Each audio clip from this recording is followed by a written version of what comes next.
किसी के मन की बातें पढ़ने के लिए आपको 3 तरीके पता होने चाहिए। यह तरीके सीखना बहुत महत्वपूर्ण है।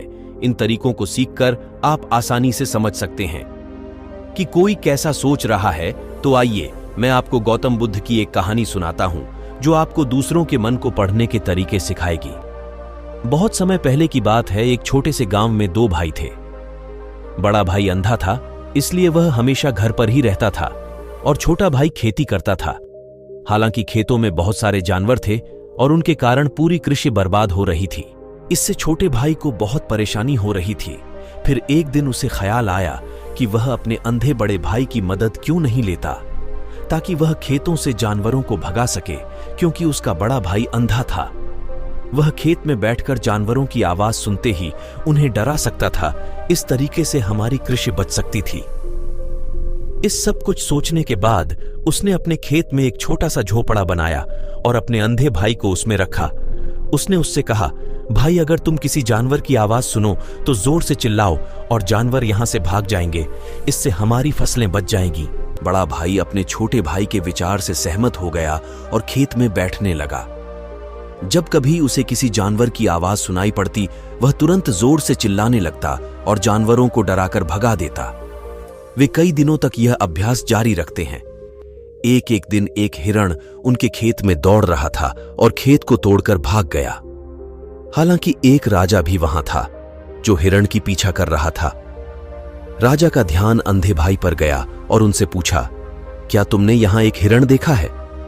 जवाब में अंधे भाई ने कहा, मैं अंधा हूं, मैं कैसे हिरण देख सकता हूं, पर मैं तुम्हें इतना बता सकता कि मेरी खेत से जो जानवर भाग गया है वह आपकी पीछा करने लायक नहीं है। आप अपना समय बर्बाद कर रहे हैं। उस अंधे के शब्दों से चौंका हुआ था। उसे आश्चर्य हुआ कि अंधा यह कैसे कह सकता है कि जो हिरण मैं ढूंढ रहा हूं वह पीछा करने लायक नहीं है।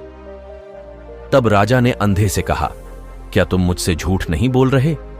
एक और तुम कहते हो कि तुम अंधा हो और दूसरी ओर तुम यह दावा करते हो कि वह जानवर जो यहां से भाग गया है मेरे पीछे पड़ने के लायक नहीं है।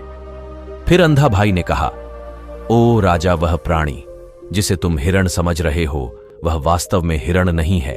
वह एक मादा हिरण है और मेरे ज्ञान के अनुसार वह गर्भवती है। मैंने कभी सुना नहीं है कि कोई राजा एक गर्भवती मादा हिरण का शिकार करता है। इसलिए मैं तुम्हें यह कह रहा हूं कि वह तुम्हारे पीछे पड़ने के लायक नहीं है। तुम्हें उसका पीछा करने में अपना समय बर्बाद नहीं करना चाहिए। यह सुनकर राजा और भी हैरान हुआ। उसे समझ में नहीं आया कि अंधा ये कैसे जान सकता है कि वह गर्भवती मादा हिरण है। उसने सोचा कि कैसे एक अंधा यह जान सकता है मैं जिस हिरण का शिकार कर रहा हूं वह गर्भवती है या नहीं। इस अद्भुत अंधे का इतने आत्मविश्वास के साथ कैसे कह सकता है? इसलिए मुझे इसकी जांच करनी होगी। इसलिए राजा ने सत्य जानने का निश्चय किया और अपने कमांडर से कहा, कमांडर, मुझे चाहिए कि वह प्राणी जिंदा रहे, क्योंकि मुझे जांच करना है कि यह वाकई एक गर्भवती मादा हिरण है। यह अंधा आदमी इतने आत्मविश्वास के साथ कह रहा है और मुझे यह सुनिश्चित करना है। जाओ और जांच करो, क्या वह एक गर्भवती मादा हिरण है? राजा के आदेश पर कमांडरों ने हिरण का पता करने के लिए चला गया। कुछ समय बाद जब वह लौटे तो राजा से कहा, राजा, यह अंधा आदमी पूरी तरह से सही कह रहा। वह वाकई एक गर्भवती मादा हिरण है। इसे सुनकर राजा हैरान हो गया। उसे समझ में नहीं आया कि यह अंधा आदमी कैसे जान सकता है कि वह गर्भवती मादा हिरण है। राजा के मन में कई सवाल उठे। आखिरकार राजा ने इस पर पूरी तरह से समझौता करने का निश्चय किया और अंधे से कहा, सुनो, मुझे यह नहीं पता कि तुम सचमुच अंधे हो या नहीं, लेकिन मैं तुमसे एक सवाल पूछने आया हूं। क्या तुम मेरे सवाल का सही जवाब दोगे? जवाब में अंधे ने कहा, राजा, आप मुझसे जो भी पूछना चाहेंगे मैं आपको सच्चाई से जवाब दूंगा। राजा ने कहा, देखो, एक और तुम कहते हो कि तुम अंधे हो और दूसरी तरफ तुमने मुझे कहा कि मैं जिस जानवर का पीछा कर रहा था तुम कहते हो कि वह गर्भवती मादा हिरण है, और साथ में तुम्हें यह भी पता लगता है कि तुम्हारे खेतों में जानवर कब आते हैं और कब जाते हैं। तुमने यह सब कैसे अनुमान लगाया? तब अंधा आदमी ने समझाया, सर, जब आप उस मादा हिरण का पीछा कर रहे थे तो उसकी गति और दौड़ते हुए आवाज से ही मुझे पहले से ही समझ आ गया था कि यह हिरण है और मेरे खेत की बांध काफी छोटी थी। उसकी ऊंचाई ज्यादा नहीं थी। अगर यह सामान्य हिरण होती तो वह आसानी से उस बांध को पार कर सकती थी, लेकिन वह हिरण ने उस बांध को तोड़कर भाग लिया था, और यदि वह बांध पार करने की कोशिश करती तो उसके संतान को खतरा होता। इसलिए मुझे समझ में आ गया कि वह गर्भवती है। इस व्याख्या को सुनकर राजा अंधे के विशेष ज्ञान और कौशल को देखकर चौंके हुए हैं कि वह जानकारी और क्षमताओं से संपन्न है। राजा इसका लाभ उठाने का निश्चय करता है और अंधे से एक और सवाल पूछता है। राजा कहते हैं, तुम बुद्धिमान हो और तुम्हारी कई बातों की गहरी समझ लगती है। आज मैंने तुम्हें यहां बुलाया है ताकि जान सकूं कि मेरी पत्नी मेरे प्रति विश्वासी है या नहीं। अंधा आदमी जवाब देता है, ओ राजा, ऐसा सवाल कैसा है? आपका विवाह कई सालों से चल रहा है और अब आप ऐसी बातें जानना चाहते हैं। ऐसे सवाल आपके मन में क्यों उत्पन्न हो रहे हैं? हालांकि राजा कहता है, तुम्हें इस सवाल का जवाब देना होगा। अगर तुम मुझे उत्तर नहीं दोगे तो मैं तुम्हें मृत्युदंड से सजा दूंगा। राजा की धमकी सुनकर अंधा कहता है, बहुत अच्छा, मैं तुम्हें तुम्हारे सवाल का जवाब दूंगा। ओ राजा, अगर तुम इस सवाल का जवाब चाहते हो तो तुम्हें मेरी एक सेवा करनी होगी। राजा पूछता है, मुझे बताओ, मुझे क्या करना होगा? व्यक्ति जवाब देता है, उसके लिए तुम्हें अपनी पत्नी को मेरे साथ एक कमरे में अकेले छोड़ देना होगा। यह सुनते ही पहले तो राजा गुस्सा होता है, लेकिन कुछ समय सोचने के बाद वह उस व्यक्ति की बात मानता है और अपनी पत्नी को उसके साथ एक कमरे में भेजने का आदेश देता है। अंधे आदमी और रानी को एक कमरे में अकेले छोड़ देता है। उस समय अंधा अपनी बात कहता है, मुझे तुम्हें छूना है। यह सुनते ही रानी बहुत गुस्से से भरी हो जाती है और अंधे को पीटने लगती है, कभी हाथों से तो कभी पैरों से और कभी पूरी ताकत से वह उसे बेरहमी से पीटती है। बाद में किसी तरह अंधा अपनी जान बचा लेता है और राजा के पास जाता है। उसने राजा से कहा, राजा, आपकी पत्नी विश्वासी नहीं है। इस सुनते ही राजा बहुत गुस्से से भरकर अपनी तलवार निकालता है और सीधे अपनी पत्नी के पास जाता है। उसने उससे गुस्से में कहा, रानी, आज मैं तुमसे एक सवाल पूछूंगा और तुम्हें सच्चाई से जवाब देना होगा। अगर तुमने झूठ बोला तो मैं तुम्हारा सर तुरंत अलग कर दूंगा। उसने पूछा, मुझसे कहो, क्या तुम विश्वासी हो या नहीं? इस पर रानी ने कहा, राजा, तुम मुझे मार दो, लेकिन मैं विश्वासी नहीं हूं। राजा बहुत खुश हुआ क्योंकि वह सब कुछ जो अंधे ने कहा था वह पूरी तरह से सच था। इस सुनते ही राजा तत्काल अंधे के पास जाता है और पूछता है, तुमने कैसे जान लिया कि मेरी पत्नी विश्वासी नहीं है? अंधा उत्तर देता है, राजा, यह काफी सरल है। मैंने आपकी पत्नी से कहा कि मैं उसे छूना चाहता हूं और वह इतनी रोष में आ गई कि मुझे मारने लगी। वफादार औरत कैसे किसी अन्य पुरुष को छू सकती है? जब मैंने उससे कहा कि मैं उसे छूना चाहता हूं, वह मुझे इनकार कर सकती थी, लेकिन उसने मुझे मारना शुरू कर दिया और उस प्रक्रिया में उसने मेरे पूरे शरीर को छुआ। अब तुम मुझे बताओ, इस प्रकार की औरत विश्वासी कैसे हो सकती है? राजा कहता है, तुम बहुत बुद्धिमान हो। ठीक है, तो चलो आगे बढ़ते हैं। उसके बाद वह जोर से कहता है, एक और सवाल का सही जवाब दो और मैं तुम्हें यहां से जाने दूंगा। राजा फिर पूछता है, मुझे बताओ, क्या मैं सचमुच मेरे पिता का बेटा हूं या किसी और का? इस पर अंधा आदमी उत्तर देता है, राजा, इससे तुम्हारा क्या लेना देना है? चाहे आपके माता पिता कौन हो, आप इस राज्य के राजा हो तो इस सवाल को छोड़ दो। लेकिन राजा जिद करता है, नहीं नहीं, मुझे इस सवाल का सटीक जवाब चाहिए, वरना यह सवाल मुझे हमेशा परेशान करेगा। इसलिए मैं सच्चाई जानना चाहता हूं। अगर तुम सही जवाब दोगे तो मैं तुम्हें यहां से जाने दूंगा। अंधा आदमी उत्तर देता है, राजा, मेरे लिए इस सवाल का उत्तर देने के लिए तुम्हें अपनी मां के पास जाने की कोई आवश्यकता नहीं है। मैं अभी बता सकता हूं कि तुम किसके बच्चे हो, लेकिन उससे पहले मैं चाहता हूं कि तुम मुझसे वादा करो कि तुम मुझसे गुस्सा नहीं करोगे। राजा कहता है, हां, मैं वादा करता हूं कि मैं गुस्सा नहीं करूंगा। फिर आदमी जवाब देता है, राजा, मुझे तुम्हें बताने की आवश्यकता नहीं है कि तुम सचमुच अपने पिता के बच्चे हो।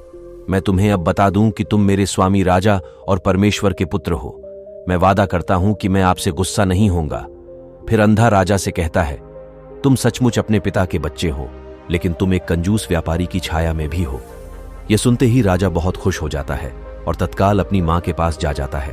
उससे कहता है, मां, कृपया मुझे सच बताओ, क्या मैं सचमुच अपने पिता का बच्चा हूं या किसी अन्य का?